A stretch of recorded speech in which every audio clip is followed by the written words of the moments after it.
Good morning, just doing the rounds on the cows, and I think I need to lift that bar. They look a little bit stuck. It's quite a good picture, that. None of them are in that one because the bar is even lower. Keep the bar low so the cows don't sneak in, but they're annoying, these cows. Right, I've lifted it one higher, but there will be the odd cow try and get in there now. I'm going to keep that one low because the wee are kind of runtier ones. It lets them get in. Decent sized calves can get in there, but also it stops the biggest of the calves getting in there, and they have to go for this one so that the small ones don't get pushed out from getting in. Come on, beasts! We settle down. I've not filmed anything for a couple of weeks actually. It's been raining, so the grass is now growing, which is lovely. Go!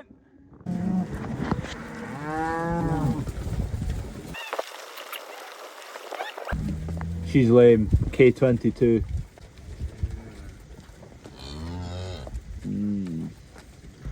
Come on, Kevies. Kev's bombing on. TARDIS winter barley in there. We've got a generator arrived, a fairly beefy one, to power the whole of the farm shop. There's scheduled works nearby, so they're shutting down the power lines. So what they do when they do that is bring a big generator to keep us running. I'm just bringing the sprayer along here. I've got a bit of spraying to do as well. Some potatoes coming up and stubble. Get them sprayed off. Alex in bruising at the moment. Dad's loading them up.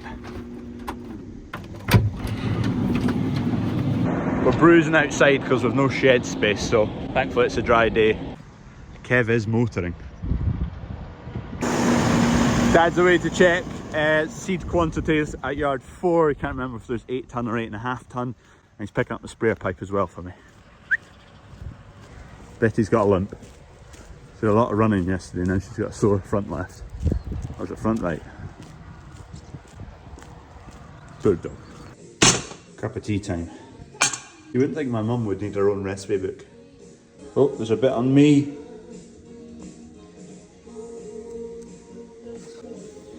Oh, roast beef. Bandit Stout even made it in. Link down below, or head to the Globeburn Farm Shop website to get yourself a copy. This is actually getting effectively replaced now, but it'll be here for another few weeks yet till we get the baler installed and up and running. I stopped by at Wiley's Recycling a couple of months ago, because we were kind of, the idea of a baler was coming into mind, so they had some second-hand ones, so I've bought one. Sparkies were in putting a 3-phase supply right there, so it's going to sit there. And then there's some of these bins, I think there's 4 that are cardboard. Are these cardboard? Paper and card. Plus that big bin. So I think all them are bi-weekly, that one and those 4. And they're usually full to the brim. So we've got a top-down press coming to make the big size bales, and Wiley's are supplying it. They will take the bales back, but they'll take them once there's a full load and we'll get paid fully. They don't want to come for part loads. Or actually I might see if we've got a part load, if we run them into them, they might be more on board with that. But they were wanting full loads, which is fine. We'll find somewhere to store the bales for now. Just means we're not paying. The machine, I think it was about 9 or 10k.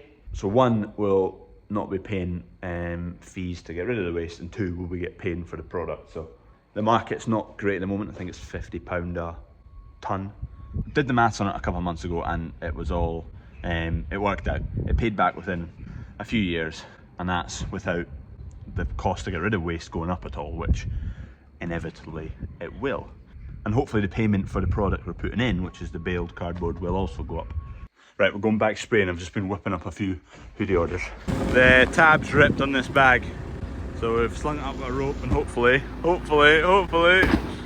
there goes one. Right, I've retied some of this, hopefully. See, the straps are all broken. Right, try that. Please work.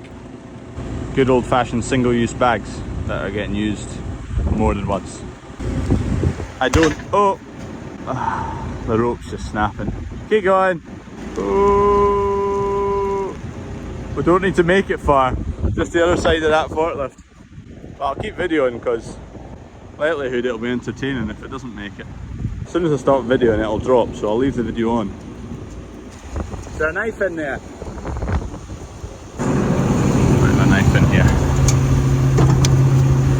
sword getting underneath that bag to untie it. It's getting cut.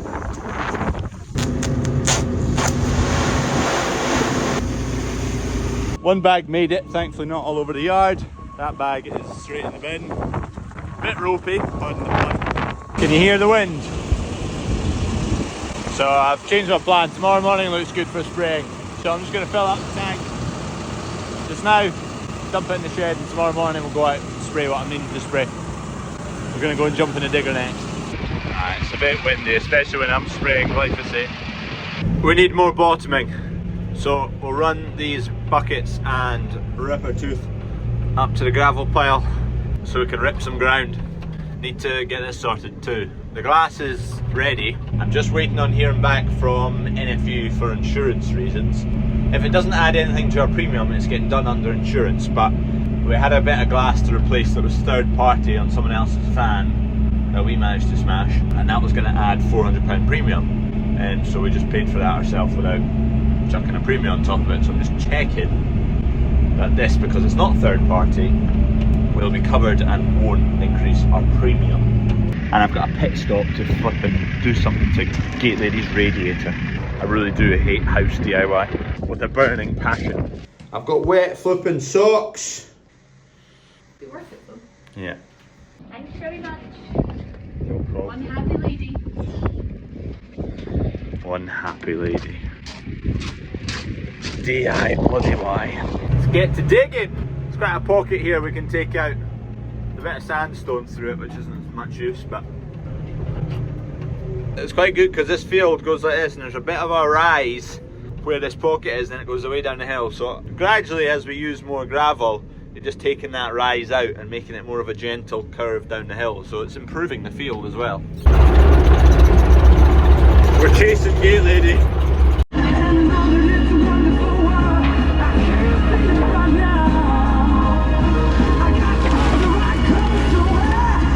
This is Original 106.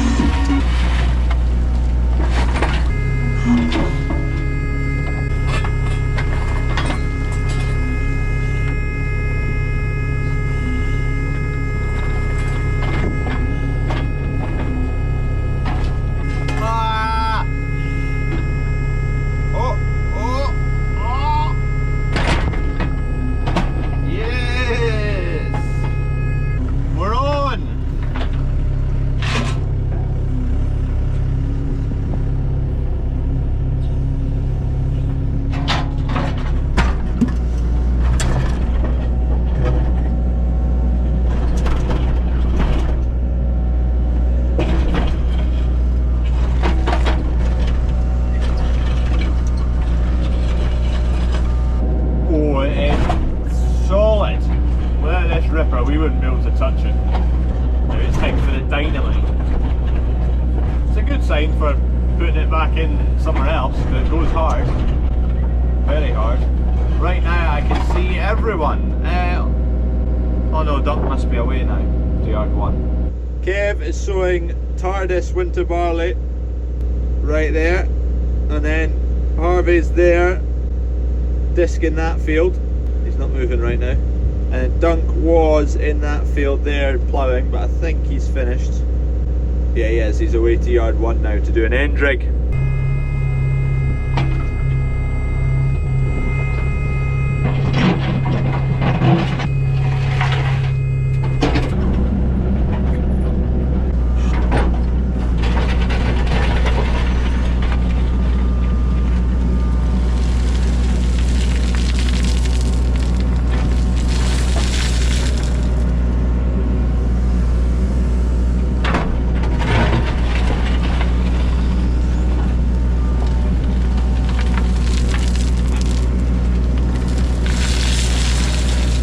I've enough there ready to shift. Just don't have a tractor right now to shift it with a trailer. They're all out and about. Oilseed rape is flying. Last week I was out spraying for barley volunteers. You can see they're starting to turn yellow and die away, and the OSR is absolutely charging. So much work getting done. We've got a really good chit on all the barley and then got great conditions to spray it. The OSR is doing phenomenally. It's just taking a little touch of stress from the spray, but that'll recover no problem. The barley's disappearing and hopefully there'll not be too much more come. Hopefully the rape can swamp out whatever barley does come next. Where the sprayer comes around the corner, on the inside of the corner, the leaves have got kind of double rate, so it's hit them a lot harder. They'll be fine, they'll recover. But just where the boom's going slowly on the inside and it's getting more chemical. There's still rape coming. We've just had a big flush of rain there, and now any kind of seeds that were left in the ground have chitted, as well as some weeds you can see. Hopefully the preem's still active though and we'll kill them off, but there is more rape coming, which is good. But there's enough anyway, to be honest. If nothing else came, there is enough. We sow about 50 seeds per square metre, but as long as you've got above 10 that actually establish into a full crop, then you shouldn't really see any yield penalty from lack of germinated seeds. OSR, you actually get penalised by it being too thick for seeds. Thick with lots of stems that grow up the way and don't necessarily bush out, whereas if you've got less plants in the area, but still enough, they grow up, then they bush out and you get nice big bushy full podded plants. Cardboard baler is in, although I want to turn it 90 degrees just so it sits a wee bit flusher. But it's a top down seat. It's pretty simple. I'll show you another day once we get it set up, but it's in there now. 2.5 tonne I think weighs, or 2 tonnes, something like that. I've just been dropped here at yard 3 by my brother. Dad's down in this field because we've had a breakdown at the discs and we're needing some tools, so I've just brought them along the road. I've been dropped here. Dad's come to pick me up from the yard. This was the breakdown. One of the bearings on the discs there, that sits like that. Anyway, one of them failed. So we've just stripped it off. It's not that important, we'll just leave it blank. Just now, with no spares. And last time we had a leg, we redid the bearings 2 or 3 times on it, we just could not get them to seal properly, so we bought the whole leg. So I'm just going to straight away buy the whole leg, and I'm going to buy a spare as well, or 2. That's the disc there, so we'll get the disc off of that hub as well. Anyway, that's Harvey moving again. He's just disking some OSR stubble to stop the slug pressure building up.